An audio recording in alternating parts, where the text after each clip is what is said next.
Baba. Emi we now. Oya me rule si ti na we mai de re mata no. Apo mo sa ba we idowa we wo wa. Bosun. Obo kan call me baba. O call you when? O call you. Boy kai. Baba mi no ta ma me o lose o me gbe. Na we ni bo we ade ni doye o me o. O call me. O we ni lare o. That o wa ni o ti an. Na we bo so no. O we ya mo ko wo. Olo wa pa wo de. Ina wo teni.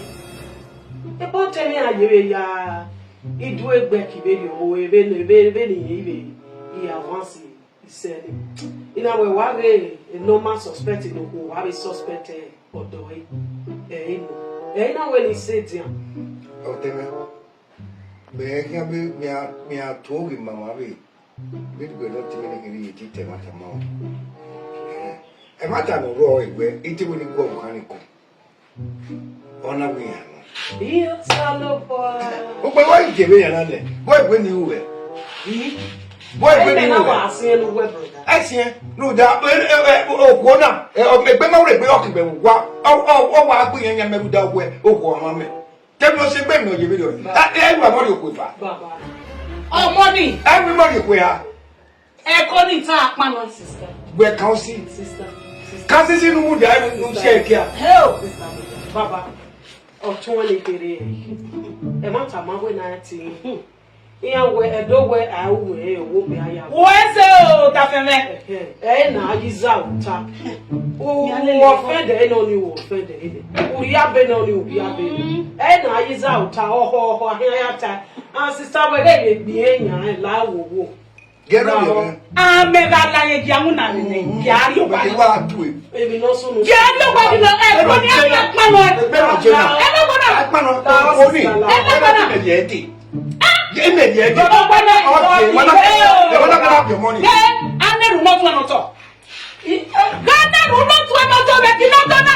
Gana ru yo no to be no to na. Je to la wo. Don't be me mai you wo. Wala.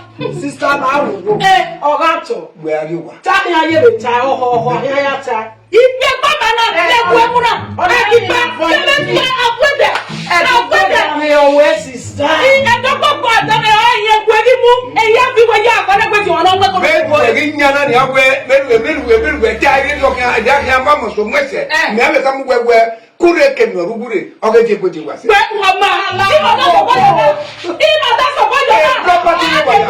Sister, I'm a best sister. Who work here ke ya property ni wa ya. Yes. What my property where? Any property where? Sister, any property where? Sister. Property where? Where give me? Ama. Ebi no so. Ebe no say. E ko ni e pa mare. Opa no ko nwe nwe ko na. Opa no wa na kwa. Idiot na ya pa ye. Idiot no ye. Sister get the fan no la o. Iho. Now. Ta ki aye le ta. Ge. O 20 ma na se le yo ni. Owin ya iha. Ewo ogba ajo. Baba money wo. Iya agba ajo.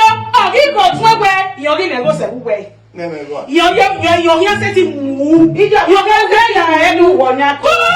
Mo wa se e pastor jona mu bi oda o tun egbo gba. O tun na kere ya set. Mo ni o fa egbe. O di egba na. O di egba be oda. Ugbe ya e. Ugbe go bi tu e. Ugbe be ti no bi tu e to. Sister be fe ko la wo wo.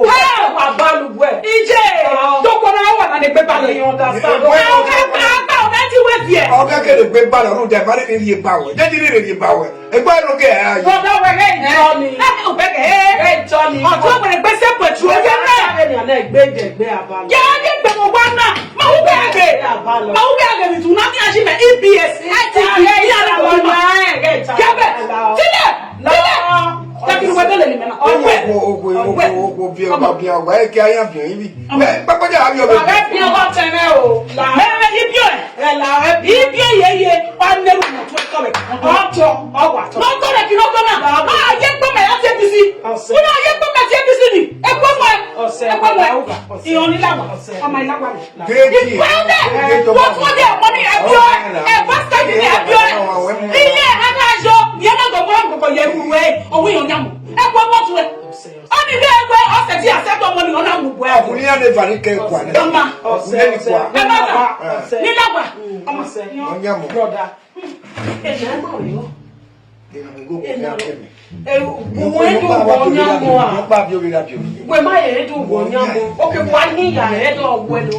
Monya o moni dike ya kule ni kwane.